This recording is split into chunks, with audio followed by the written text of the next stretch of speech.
Joe Biden declares Electoral College victory, but fraud allegations continue. Attorney General Barr steps down. Governor Cuomo accused of sexual harassment, and the Moderna vaccine. Up next.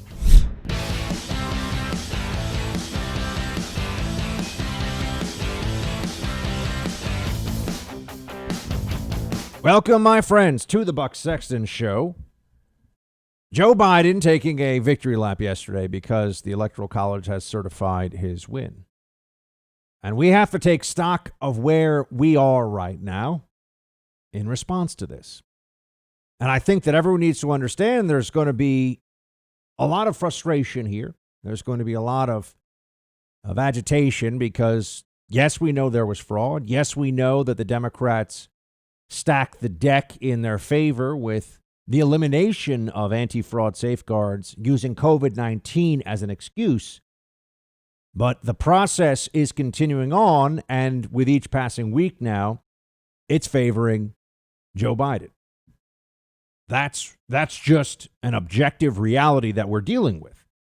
Is there the possibility that there will be some last-minute case, that something will come up that will be able to finally prove definitively that there was systematic and intentional fraud? The kind of proof that even a weak-willed, even a cowardly judge would have to say, for fear of shaming his profession or her profession, would have to say, yes, you're correct. This is fraud. We cannot certify the results in these states. Yes, it is possible. Is it likely? I think you all know the answer to that.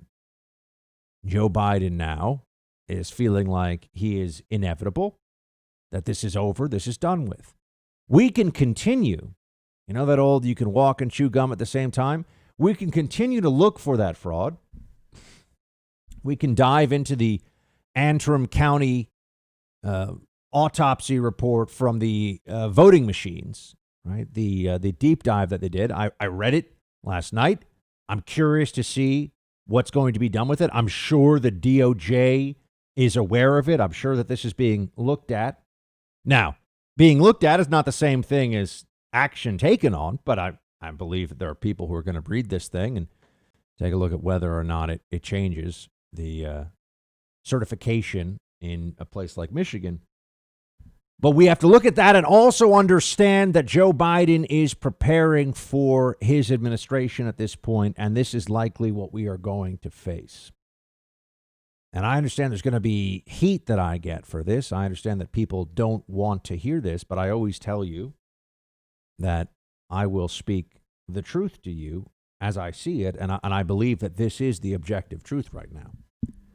It is a future. It is an issue of the future. It is a prediction in a sense, right? The future has not happened yet.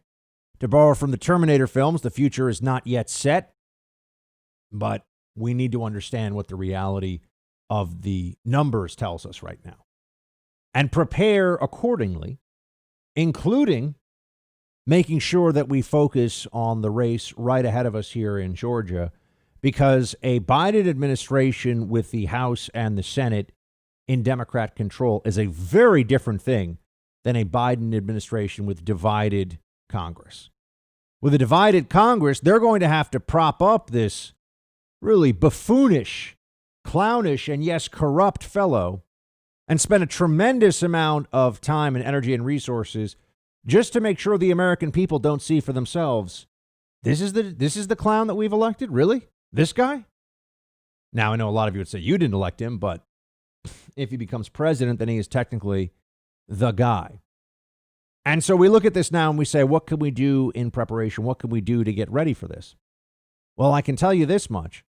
A lot of what they were saying about Trump will be true or would be true about a Biden administration. A lot of it would be accurate. For example, when they talked about state media under Trump, they would say this. They really would only say this as a knock on Fox News. And I was consistent in pointing out that state media would indicate that there's only really one acceptable media point of view. I mean, true state media, some places have a government, a kind of quasi-government or government organ, but usually if there's an actual state media apparatus, The opposition is at a minimum tiny, right? The opposition is small. In this country, we had the opposite. We had 95% of journos out there, 95% of them anti the administration, and they advanced their careers. Despite what they said, despite what Jim Acosta would pretend when he'd go to the White House, they were not doing the journalistic equivalent of storming the beaches of Normandy. They were advancing their careers. They were becoming more famous. They were fattening their paychecks. So in no way whatsoever, in no way do we see this now and have any reason to believe that Joe Biden will be anything other than absolutely coddled and propped up and assisted by the media. That's what's going to happen. And you're going to hear a lot of empty rhetoric from Biden himself, but also from the people around him, because this is going to be the most incredible emperor has no clothes situation you've ever seen. The emperor's too old, he's incompetent, and he's corrupt. But they're going to tell you that this is great. There's going to be this amazing restoration of America that happens. You know that's a fraud. You know that's not true. The amount of lies that you are likely to be told in the next 90 days alone will surpass anything you've ever seen before. Because now the media doesn't even really pretend. There's no objectivity. They picked a team. He's their team. This is what they're going to do. And here's what Biden was saying yesterday. And on the one hand, calling for unity, calling to bring us all together, and then trashing Trump. Play 18. By his own standards, these numbers represented a clear victory then, and I respectfully suggest they do so now. If anyone didn't know before, they know now. What beats deep in the hearts of the American people is this: democracy. The right to be heard, to have your vote counted, to choose leaders of this nation, to govern ourselves. In America, politicians don't take power. People grant power to them. The flame of democracy was lit in this nation a long time ago. And we now know nothing, not even a pandemic or an abuse of power, can extinguish that flame. Abuse of power. What was the abuse of power again? Bringing lawsuits? Something that they did endlessly and in bad faith against Trump to slow him down. But now the courts are bad.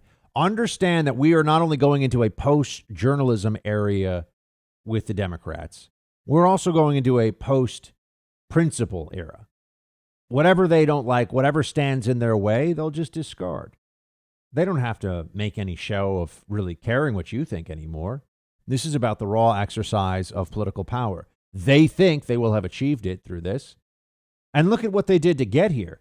Biden's talking about democracy and how beautiful a thing it is now because he likes the outcome for him as it stands so far. The rest of us stand around saying, you guys changed the rules in an election year by hyperventilating about and exaggerating about the threat of COVID-19 only as it pertains, of course, to voting in person, not to having BLM rallies in the streets, not to any number of other activities that are Democrat approved. But voting, no, that required enormous shifts in the actual mail-in balloting process and transforming the process in the year of the election and using it to the absolute maximum advantage. And I do, at some level, blame Republicans who are supposed to be the ones on guard against this, blocking this. I blame them for not doing more in advance, for not seeing this train coming down the tracks. Why do you think Pelosi and the other libs were going all out with the crazy post office conspiracy over the summer? So that's something that now we have to learn from, I hope, going forward, no matter what we end up finding out here about the fraud. I will continue to look at every allegation, every bit of evidence that is presented here by the Trump legal team, by anyone who comes forward and has proof of fraud. We owe that to the country, but we also need to be ready for what is coming now.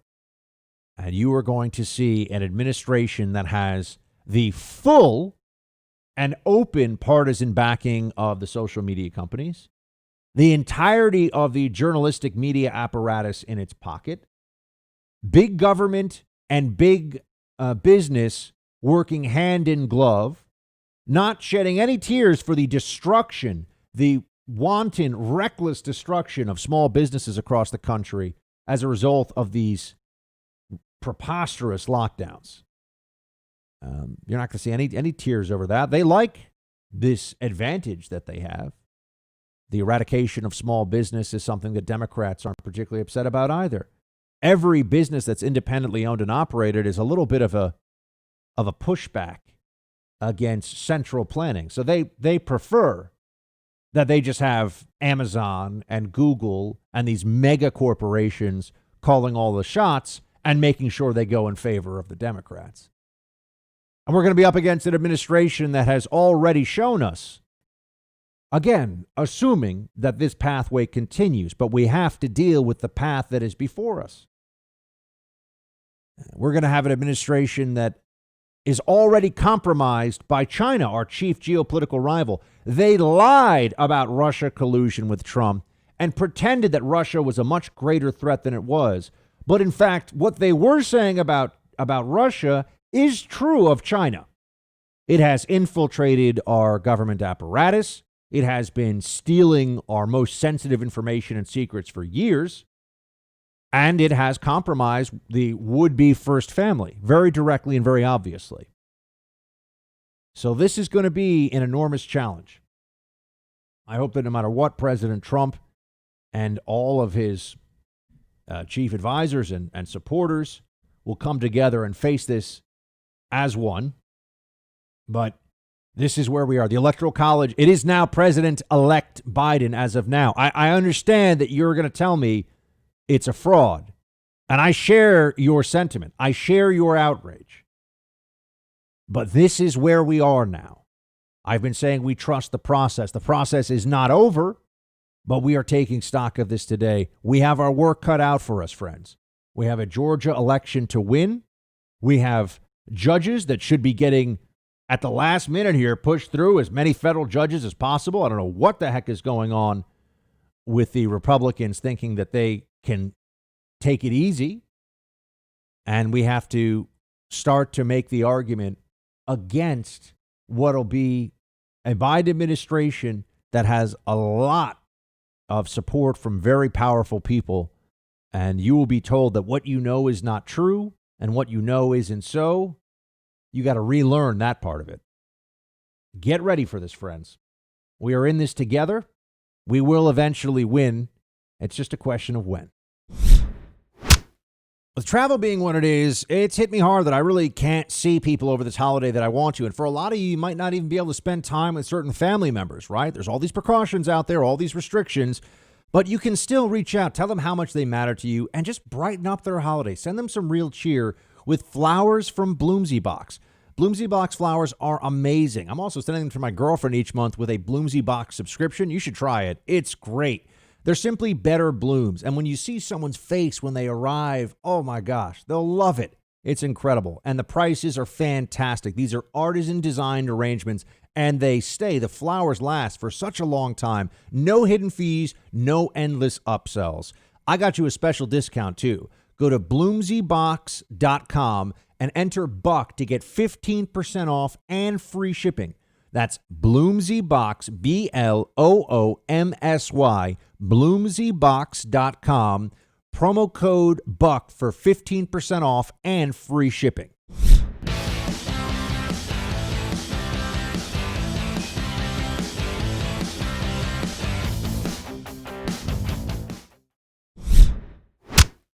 Former Republican colleagues in the Senate who have acknowledged already the results of the Electoral College. I thank them, and I'm convinced we can work together for the good of the nation on many subjects. That's the duty owed to the people, to our Constitution, to our history. You know, in this battle for the soul of America, democracy prevailed. We, the people, voted. Faith in our institutions held. The integrity of our elections remains intact. And now it's time to turn the page, as we've done throughout our history, to unite, to heal. Yeah, he sounds like he's in great shape, doesn't he? Everything's going to be just fine. It's going to be a great it's going to be a great presidency, folks. All all 18 months or so of it before he decides he's had enough. Although, I will say a lot of us underestimated. I don't think it's fair to say I underestimated Joe Biden. I underestimated the Democrat willingness to put forward a clownish buffoon, but to create a package of a Biden administration that they were able to sell to enough people that they thought this was going to be much better. Look, the Trump derangement syndrome that the media spread all across the country, it certainly had an effect. I mean, there were a lot of people. The fact that Joe Biden, let's say Joe Biden cheated, just theoretically, I don't want anyone to fact check me on this, but let's say Joe Biden had his team add 500,000 votes to the tally.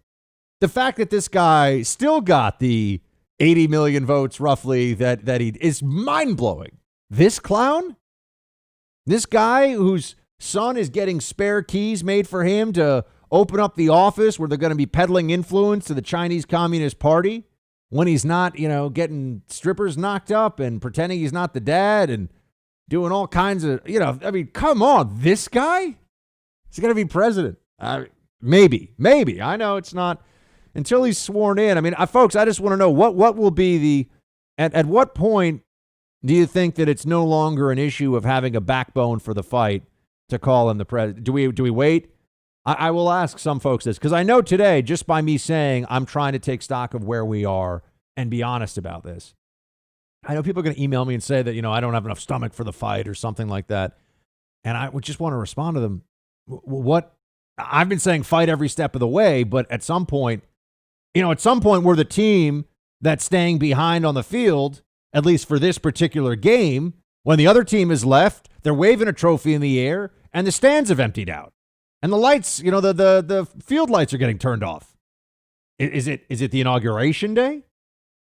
Do I think that there's going to be an opportunity perhaps to bring action against Joe Biden and against some of the Democrats who were involved in Russia collusion, for example, based on the Durham probe? I think it's possible. I wouldn't say it's likely at all. I always tell you, no one can predict the future. Obviously, not a lot of us conservatives can. I really believed in my heart that Trump was going to win. And yeah, I think that if only legal ballots were counted, I think that Trump did win. But I can't change this. You can't change this. I mean, I wish that I had the resources and the ability to go out there and find all this fraud and piece it all together. I'm willing to tell you, though, the people that are claiming that don't worry, it's still in the bag, there's the plan, release the Kraken, they're not being honest with you. They're not being straight with you. The biggest, earliest Trump supporters that I know, people that I won't name because I've talked to them in confidence, but the ones that I know, they'll say offline, yeah, look, it's not looking good, but we fight this to the end. That's where I am. I'm just telling you, let's deal with what's ahead of us.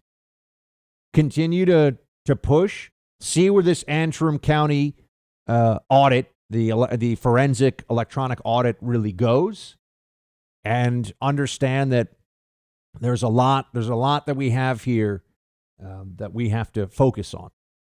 And I am very concerned about the trajectory of the U.S. Versus China under a possible Biden administration now. But, this is something that we have to regain our focus here pretty quickly because they're going to want to hit the ground running. We are weeks away from an inauguration that the media is going to treat as a total reset. And remember, our freedoms are under assault because of COVID in ways that are unimaginable. We have an enormous challenge ahead of us with the Chinese Communist Party. And we've got a buffoon in Joe Biden who's going to be the one calling the shots if this trend continues. I recently got a crash course in home title theft, and you better pray this crime never happens to you because it goes after your most valuable asset, your home. Here's how it works. The bad guys, cyber thieves, they use a quitclaim deed to kick you off, put themselves on, and take out loans against your home's equity. You often won't find out about this until you receive a payment demand in the mail or perhaps even a foreclosure notice. You got to take action with the experts I trust because the usual identity theft services do not protect you. Go with Home Title Lock. All you have to do is go to HomeTitleLock.com, use the promo code RADIO. That will get you 30 free days of protection, and you can check online to see if you're a victim of this crime and don't even know it yet. HomeTitleLock.com. promo code radio, 30 free days of protection at the site, and you can check to see if your home's title has already been breached. Take action today. Create that virtual barrier around your home's title. Just go to HomeTitleLock.com and set up your 30 free days of protection today.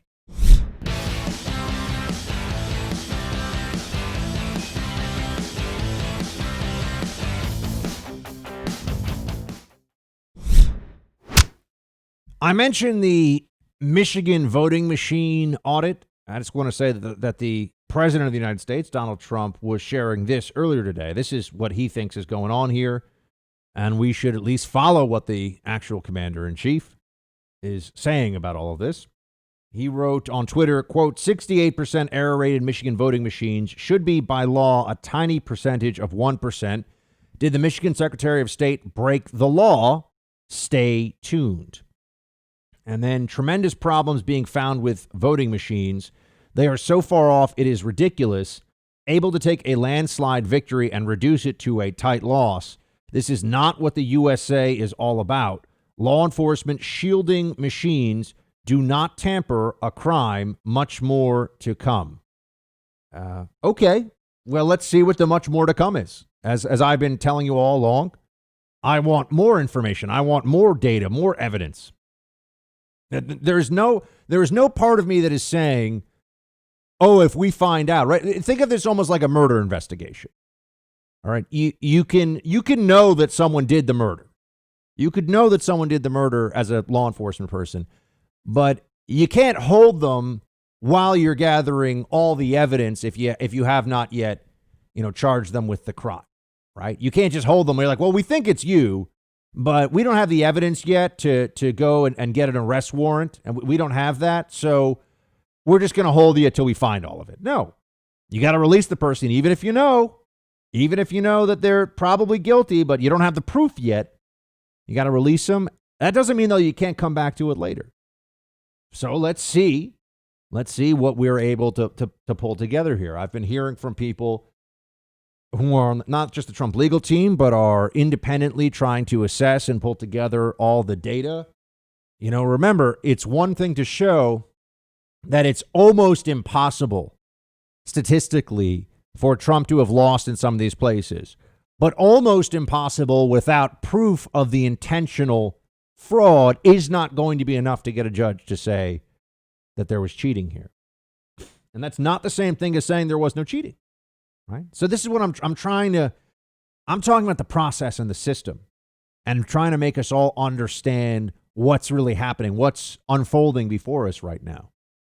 And it's infuriating, but it is what it is. So Trump is saying that they found these problems. We'll see what ends up happening. And as I've also told you, affidavits, not going to be enough. Not going to be enough. You and I can sit here and have a conversation about how affidavits are. Do I believe them? Yes, I do. Do I think that these people are telling the truth? Yeah. But is a judge going to say, well, this person saw 1,000 ballots that it's inexplicable how they all went for Biden, but I'm going to invalidate then the 100,000 ballots that were counted that day at that election site? They're not going to do that. The judge is not going to do that. So, as I've been telling you, the affidavits are not enough. And look, I know if I'm wrong about any of this, I'll come back and I'll tell you that I'm wrong. I will tell you there are people out there right now who are just squabbling from the scraps or for the scraps from the Trump train, and it's really just about them. They don't. There's no interest in being honest with people because they don't want the shoot the messenger phenomenon to happen right now. But the Electoral College met yesterday, and it is now President-elect Joe Biden. That's where we are. And I spit out the words too, but I appreciate that those of you who are joining me here understand that we got to face this. We got to face it. We can't hide from it, can't run from it. This is what we're dealing with. And you also have the resignation of Attorney General Barr that occurred yesterday. And let me say this. I have been a big proponent of the Attorney General. I think that he's an excellent legal mind. I think he's a good and ethical man. And I understand there's a lot of frustration right now about both the Durham probe and the election. A few things here. One, he appointed Durham. Durham's the guy running that probe. And, there's no way for the attorney general that I'm aware of to say you need to speed this thing up. That could be considered undue interference. That could be considered politicization. So he handed this off to somebody who's supposed to be a very dogged and thorough prosecutor. What I think a lot of people are finding out is prosecutors are just lawyers. They're just lawyers. There's not some factory of superheroes somewhere that's churning out great folks who will then all become prosecutors, right? There's bad prosecutors, good prosecutors. And so the Durham probe is frustrating, but I also never really believed that they would hold to full account members of the deep state. They're too powerful. There's too many connections here among them. And then you have the frustration over Barr and the election. And he's not a judge. And I know this is not maybe a popular thing to say right now, but he's not a judge. What is he supposed to do here? People who say that the DOJ is not looking at these allegations, I have it on very good authority that they are looking at these allegations. And they are presenting this information up the chain, and that it's exactly what I've been saying. The Democrats removed the safeguards to be able to prove the fraud. So we can keep running around. I understand there's this frustration. It's like they're banging on the wall here saying, but there was fraud. I'm saying, I know, but you have to be able to prove it or judges will not do anything about it. This is where we are. If you had a burglary and somebody pulled all the alarms and the video cameras out of the room, and all of a sudden the diamond necklace is gone, you can talk about how it was stolen, but if you can't show any proof, no one's going to prison. That's what I'm trying to tell you. And other people aren't going to tell you that now. They're going to say, oh, the Kraken is just waiting on the sign. No, it's not. It's not. I'm every bit as frustrated as you are.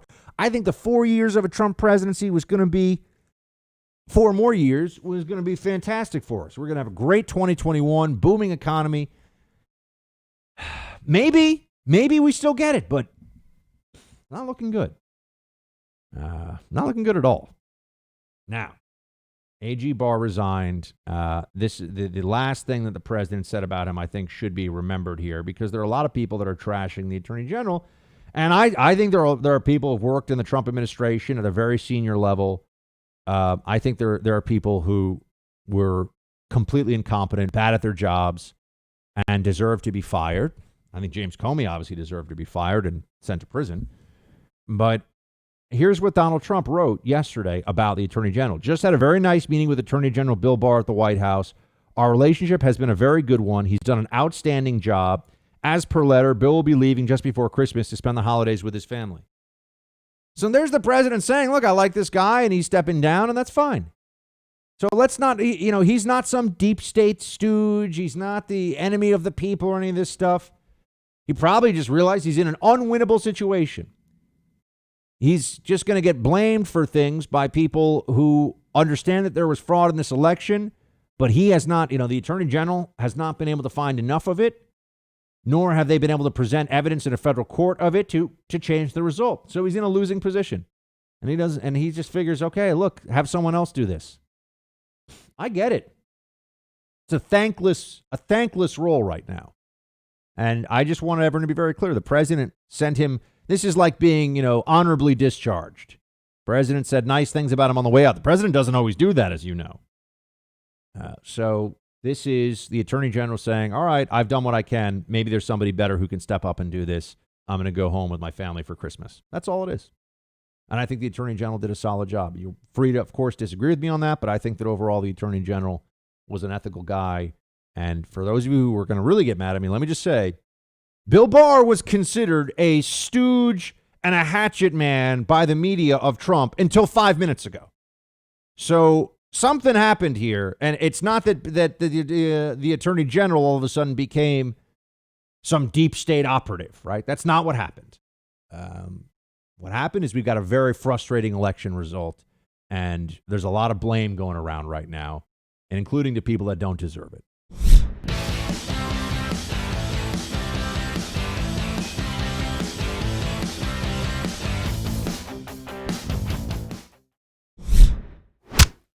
Let me ask you, Governor, there was an allegation made over the weekend on Twitter by a former aide of yours who said that accused you of sexual harassment, said that it happened over a period of years. I wanted to get your reaction to that. Yeah, I heard about the tweet and what it said about comments that I had made.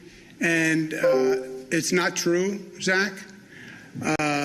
Look, I fought for and I believe a woman has the right to come forward and express her opinion and express issues and concerns that she has. But it's just not true. So he's calling her a liar. Can we just all agree that that's what he is saying, that she is a liar? And I would just prefer it if he would come out and say that instead of playing this game where you have him say, I fought for a right to come forward and, to say the things, but turns out that she's a big liar. Look, I don't think she's lying at all. That it's I know that you could say to me, oh, but Buck, it's because he's a Democrat and you don't like him and you think that he's, King Cuomo and a maniac. I don't like him and I do think he's a maniac, and it's terrifying that he might be an attorney general under a Biden administration. That's already been talked about. I find that deeply concerning, but I also am willing to give you my honest assessment of these things. I don't always think that these allegations, even though they're against Democrats, are true. They do tend to be true more often against high-profile Democrats than they are against high-profile Republicans. I'm going to say that. There, you have noticed this, but it's not an absolute. But Cuomo's a jerk, and Cuomo is a guy who you can tell that he thinks that he can get away with stuff. He's known as a bully. He's known as being vindictive. He's not a nice guy. So, when they accuse Kavanaugh, who is like, Ned Flanders went to Harvard Law School or something, or Yale Law School, I forget which one, and is like this legal supermind who is coaching, girls basketball on the weekend. Everybody loves him. They accuse him of being a serial gang rapist, one of the ugliest, most underhanded and disgraceful episodes in American politics in my lifetime. And no intelligent person could really believe that those things were true, but they wanted to believe it because they wanted to stop him from being on the Supreme Court. Look what we're seeing. The Supreme Court, even when you put constitutionalists on, the left, and I'm going to say this, and it's annoying, but you got to know the truth. When the left gets one of their judges on, they've got somebody who plays for their team. When the right gets one of their judges on, they've got somebody who adheres to the Constitution. You can see this. The left does not disappoint their side. They get what they want. That's what an activist judge means. That's their mandate. Give us what we want, right? Create a living Constitution model where you just decide that you think this is better and the progressives should get their way. On the right, constitutionalist judges, they say, look, I don't like this policy, or I don't think this is a good idea, but it is constitutional, so I can't do anything about it. You just think of big cases. That's what keeps happening. But bring it back to Cuomo. So they'll say that Boy Scout Kavanaugh is a bad guy and he's a rapist and all this stuff. It's just absurd. And I'm never letting that go. That in some ways was almost as radicalizing, and perhaps it was as radicalizing a moment for many conservatives as the Russia collusion lies about Trump, because it was so obviously false and so vicious, and I'm never going to forget it. Never going to forgive it either. But then you have Cuomo. Here's a guy who is a jerk, and everyone knows it, and he's power mad. And I believe there was actually a domestic disturbance at his house once when he was married, and the police showed up, and then everyone had to pretend it didn't happen. He shut down the Moreland Commission in a corruption of him, just essentially by intimidating and scaring everybody. He's a bad guy. He's just a bad guy. And now he's being accused of things that And remember, she didn't go overboard. She wasn't saying, "Oh, he drugged me" and all this other stuff. I mean, not that couldn't happen, but that would be a pretty extreme allegation. She says that he said, sexist comments and talked about my appearance. And if you look at the woman in question, I find it very credible that Cuomo would comment on her appearance. I don't think that that's a stretch at all. And I'm just bringing this up because get ready to kind of stay with our prepare for the battle ahead mentality today. Get ready for the double standards that we saw in the first 4 years of Trump. Going forward under a Biden administration will be just mind-blowing. They won't have any standards except double standards. They will just, everything that they've said in the past, whether it's about the grounds for impeachment, whether it's about the Me Too movement, women have a right to be believed that was the line. That was the claim that was made whenever, whether it was Trump or Kavanaugh or any Republican was accused of anything. And there were some people like Cosby and Weinstein who weren't politicians, but were, I guess, Democrats. Weinstein's clearly a Democrat, who were guilty. And so, yeah, those women did have a right to be believed because they were telling the truth. But now, all of a sudden, when it's Cuomo, they're going to avoid talking about this story, and they're going to take his word for it. And they'll let him get away with the formulation that he gave you there, where he's just saying, she has a right to come forward. What does that mean? We were told that she has a right to be believed. Hillary Clinton said about women coming forward with allegations, they have a right to be believed. And now when there's a Democrat who's in trouble all of a sudden, now we have I don't know if we can really take that seriously anymore. That standard that we were using to try to eviscerate Republicans. Maybe we need to be a little more thoughtful about how we do this. Maybe we need to be a little more evidentiary in the way that we approach these things. And I sit here saying, wow, no surprise, huh? And Cuomo is going to get away with this. There will be no consequences from whatsoever. Democrat voters in New York State, where I am, at least for now, I don't know what it's going to take for them to realize this guy is a nightmare. I don't know. I mean, you'd think that at this point they would have figured it out, and they want anybody but him. The media loves this guy. They love him. So he can get away with anything. And he's about to get away with the sexual harassment allegations, that's for sure.